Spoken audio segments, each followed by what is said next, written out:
पुले सिरात को पार करना, 7 मरहले 7 सवाल।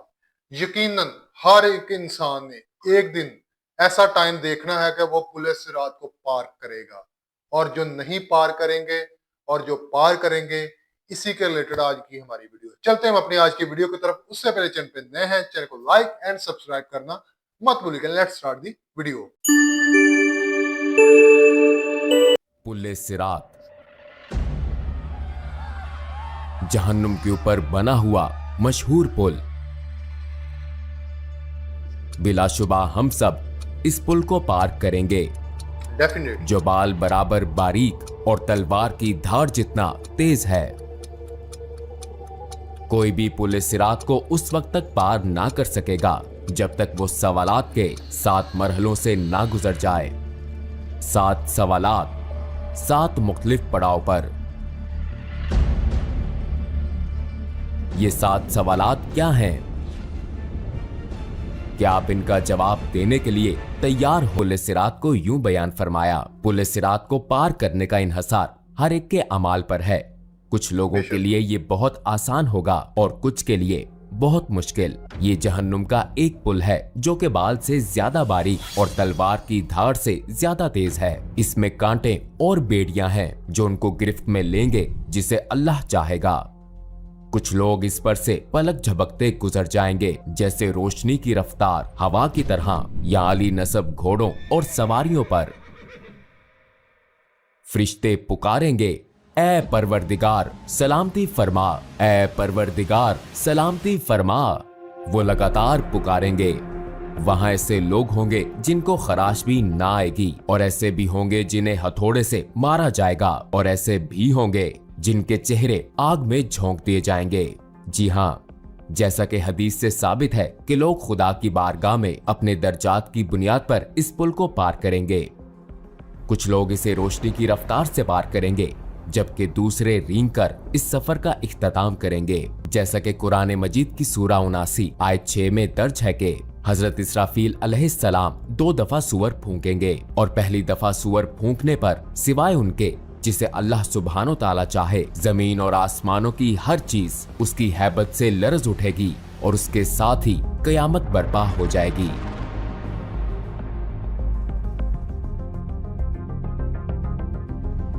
दूसरी दफा सूअर फूंकने पर सब दोबारा जिंदा होंगे और अपने रब की तरफ दौड़ेंगे ताकि मैदाने हशर में जमा हो जाएं, रोजे महशर का मकाम। जो लोग इस खौफनाक कयामत में दोबारा उठाए जाएंगे, उनको उनके अमाल का हिसाब दिया जाएगा जो उन्होंने दुनिया में किए थे। जैसा कि कुरान मजीद की आयत में बताया गया है, दाएं हाथ में अमाल नामा पाने वालों के लिए जन्नत की बिशारत है, और अगर अमाल नामा बाएं हाथ में या पीछे से दिया जाएगा तो ये जहन्नुम के अजाब की वईद है। जमीन पर हमारे साथ किरामुन कातिबीन के नाम से 2 फरिश्ते हर वक्त हर जगह हमारे अमाल लिखते हैं, लिहाजा हमारे किए गए तमाम अच्छे और बुरे अमाल हमारे सामने होंगे।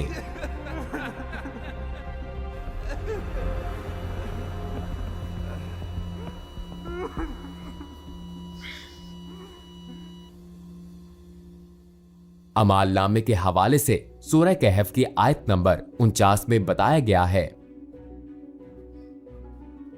और उनके सामने अमाल नामा रख दिया जाएगा। फिर तू मुजरिमों को देखेगा, उस चीज से डरने वाले होंगे जो उसमें है, और कहेंगे अफसोस हम पर। ये कैसा अमाल नामा है कि उसने कोई छोटी या बड़ी बात नहीं छोड़ी, मगर सबको महफूज किया हुआ है, और जो कुछ उन्होंने किया था सबको मौजूद पाएंगे, और तेरा रब किसी पर जुल्म नहीं करेगा। रोजे महशर अमाल नामा हमारे सामने रखा जाएगा। एक दफा अमाल नामा मिल गया तो हम अपनी मंजिल के करीब पहुंच जाएंगे, लेकिन आखिरी मंजिल से पहले एक और पड़ाव भी है। एक ऐसा पड़ाव जो बाल से बारीक और तलवार की धार से तेज है। एक ऐसा पड़ाव जिसे बगैर किसी इस्तिस्ना के सबको पार करना है। अच्छे होंगे तो वो तेजी से इस पर से गुजरेंगे। लिहाजा पुल सिरात पार करने के लिए आपसे क्या पूछा जाएगा? पुल सिरात पर हर एक से उसकी जिंदगी के अच्छे अमाल और गुनाहों के बारे में पूछा जाएगा। जैसा कि हमने शुरू में कहा कि पुलिस सिरात को 7 मरहलों पर सवालात के बगैर पार नहीं किया जा सकता। 7 पड़ाव के 7 सवालात। पहले पड़ाव पर जो पहला सवाल होगा वो हमारे ईमान के बारे में है। अगर हमारा ईमान कामिल है तो हम बआसानी पहले मरहले से गुजर जाएंगे, लेकिन काफिर पहले ही मरहले में जहन्नुम में जा गिरेंगे। हम जानते हैं कि उन लोगों का आखिरी ठिकाना जहन्नुम है जिनको ईमान लाने का मौका दिया गया लेकिन वो फिर भी ईमान नहीं लाए।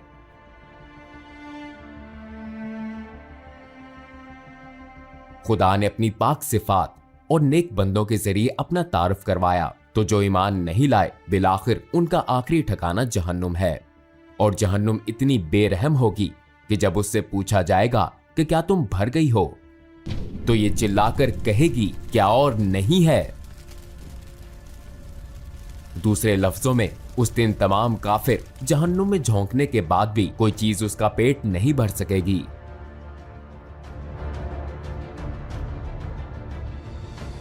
लेकिन डरे मत, अगर आप ईमान लाए और आपने नेक अमाल किए तो आपको रोजे महशर की सख्तियों से पलक झपकते ही छुटकारा मिल जाएगा। बिल्कुल ऐसे जैसे हजरत इब्राहिम अलैहिस्सलाम आग में सही सलामत रहे। बेशक अगर आप ईमान लाए लेकिन खुद को बचाने के लिए अच्छे अमाल जमा नहीं किए, तब भी आपके पास मौका है, वरना आपके गुनाह कांटे बनकर आपका पीछा नहीं छोड़ेंगे। अगर आप इन कांटों से पीछा छुड़ा लेते हैं तो बहुत अच्छी बात है, लेकिन अगर ऐसा ना हो सका तो जहन्नुम की आग आपको निकलने की मुंतजिर होगी।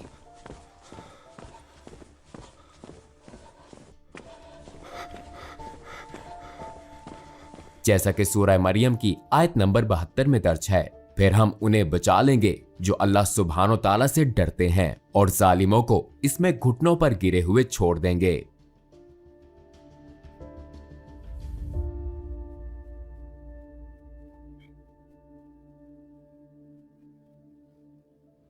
आइए इस पर बात करें कि हम इस पुल को कैसे पार करेंगे, जहां जहन्नुम अपनी तमाम तर होलनाकियों और दहशत के साथ हमारे कदमों तले होगी। हम कोशिश करेंगे कि इस पर नजर ना पड़े और हमारी तवज्जो अपने रास्ते पर मरकूज रहे। हम अपने इर्द गिर्द लोगों को देखेंगे। एक तरफ वो लोग होंगे जो अपने गुनाहों पर पछताएंगे, जबकि दूसरी तरफ वो लोग होंगे जो जहन्नुम में जा गिरेंगे। वहां ऐसे लोग भी होंगे जो इस दुनिया में रहते हुए आखिरत की फिक्र करते थे, और वही होंगे जो इस पुल को तेजी से बगैर किसी तकलीफ के पार कर लेंगे। पहले सवाल के जवाब में कामयाबी के बाद हम वहां पहुंचेंगे जहां दूसरा सवाल पूछा जाएगा। हमसे यहां नमाज के बारे में पूछा जाएगा, जो कि ईमान के बाद दीन इस्लाम का सबसे अहम सतून और इसके बुनियादी अरकान में से एक है। आपकी नमाजें जितनी मुकम्मल और खालिस होंगी, आपका हिसाब उतना ही आसान होगा। लेकिन अगर आपकी नमाज सही नहीं है तो शायद आपके अकीदे की इमारत गिर जाएगी। हमारे प्यारे नबी सल्लल्लाहु अलैहि वसल्लम ने फरमाया, नमाज दीन का सतून है, जिसने इसको तर्क किया बस उसने पूरे दीन को मुनहदम किया। अगर हम जहन्नम की आग से बचना चाहते हैं तो हमें यकीनी तौर पर अपनी नमाजें एक इमारत के मजबूत सतून की तरह कायम करनी होंगी। अगर हम जमीन पर सुई के नाके से भी जहन्नुम की आग देख लें तो सजदे से सर नहीं उठाएंगे। ठीक है, हमारा ईमान मजबूत है और हमारी नमाजें भी दुरुस्त हैं। अब हम तीसरे मरहले में दाखिल होंगे। अगर हमने दुनिया में खुदा के माल को उसकी हदायत के मुताबिक खर्च नहीं किया तो अगला सवाल हमारे लिए परेशान कुन होगा, क्योंकि हमसे पूछा जाएगा कि हमने अपना माल कहां खर्च किया और किसके साथ बांटा। क्या हमने ज़कात अदा की? हमसे सवाल होगा। इस बारे में गौर कीजिए। आपने जिंदगी इस ख्याल के तहत गुजारी कि खालिक का अता करदा माल आपका अपना है और ज़कात जिसका हुक्म खुदा ने बांटने के लिए दिया, आपने इसे मुस्तहकीन को देने के बजाय उनसे छुपाने को तरजीह दी। हमें ऐसी सूरत हाल से अल्लाह की पनाह मांगनी चाहिए। अगर हम अपना माल छुपाएंगे तो जन्नत भी हमसे छुप जाएगी। अगर हमने अपना माल खुदा की हदायत के मुताबिक कमाया और खर्च किया तो अगले पड़ाव पर हमसे रोजे के बारे में सवाल किया जाएगा, जो कि हम पर इसी तरह फर्ज है जिस तरह पिछली उम्मतों पर फर्ज थे। अगर हम इस पूछ कूछ के दौरान काश जैसा लफ्ज अदा नहीं करना चाहते तो हम पर लाजिम है कि माजी में हीलों बहानों से जो रोजे छोड़े हैं उनकी कज़ा अदा करें। इसके बाद हम 5वें पड़ाव पर होंगे। इस पड़ाव पर हमसे हज के बारे में पूछा जाएगा। अगर आप माली मसाइल की वजह से हज नहीं कर सकते तो माली इस्तेहकाम के बाद जिंदगी में एक दफा जरूर हज करें।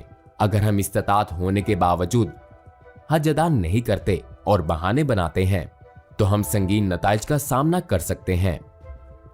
छठे पड़ाव पर हम इस मौजू की तरफ आएंगे जो बिना इस्तिस्ना के हर किसी से मुतल्लिक है। ये मौजू हकूकुल लिबाद और सिला रहमी है।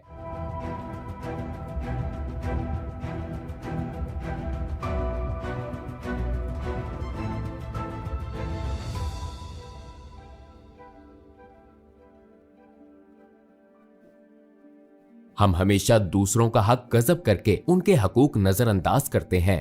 ताहम बहुत सी चीजें लोगों के हकूक में शुमार होती हैं। बाज़ औक़ात हम ऐसा ला इल्मी में करते हैं, बाज़ औक़ात हम जानबूझकर ऐसा करते हैं ये समझ कर कि कुछ नहीं होगा। मिसाल के तौर पर हम ये जाने बगैर कि आया ये सच है या नहीं किसी के बारे में बातें फैलाते हैं, लिहाजा हम आसानी से बहतान या गीबत का हिस्सा बन जाते हैं।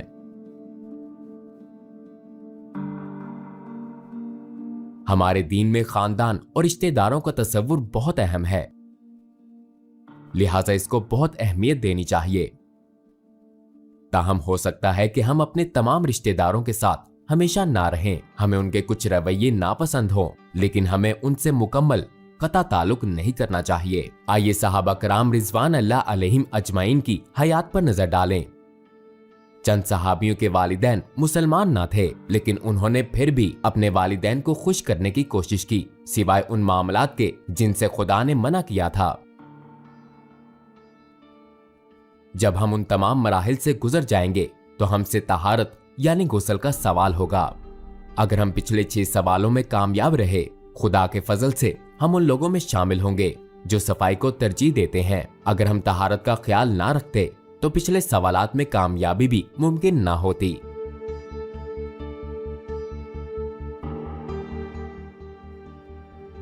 इन तमाम सवालात के बाद जहन्नुम अपने हकदारों को ले लेगी और जन्नत खुदा से अपने रिहाइशों का सवाल करेगी। नबी अकरम सल्लल्लाहु अलैहि वसल्लम ने एक हदीस में फरमाया, बहुत से लोगों को पुल सिरात का पता भी ना चलेगा और वो फरिश्तों से इस बारे में पूछेंगे कि वो जहन्नुम और पुल सिरात कहाँ हैं, क्या हमने इसे अबूर कर लिया। फरिश्ते जवाब देंगे कि तुम जहन्नुम के ऊपर इस पुल को पार कर चुके हो, लेकिन तुम्हारे अमाल के नूर की वजह से जहन्नुम की आग बुझ गई और ढांप दी गई। कहा जाता है जहन्नुम की आग मोमिनीन से कहेगी, ए मोमिनो मेरे ऊपर से तेजी से गुजरो, क्योंकि तुम्हारे अमाल का नूर मेरी आग को बुझाता है। खुदा की मर्जी होगी तो हमें तो दोस्तों ये थी हमारी आज की वीडियो, पुलिस सिरात को पार करना, 7 मरहले 7 सवाल। आपने 7 मरहले और 7 सवाल देख लिए। देखे जो मोमिनीन होंगे, जो मुसलमान होगा, उसके लिए ये बिल्कुल भी इजी, बहुत ज्यादा इजी होगा। इजी क्या, इजी से भी अगर कोई इजी वर्ड है तो इसके लिए वो होगा, क्योंकि सबसे पहली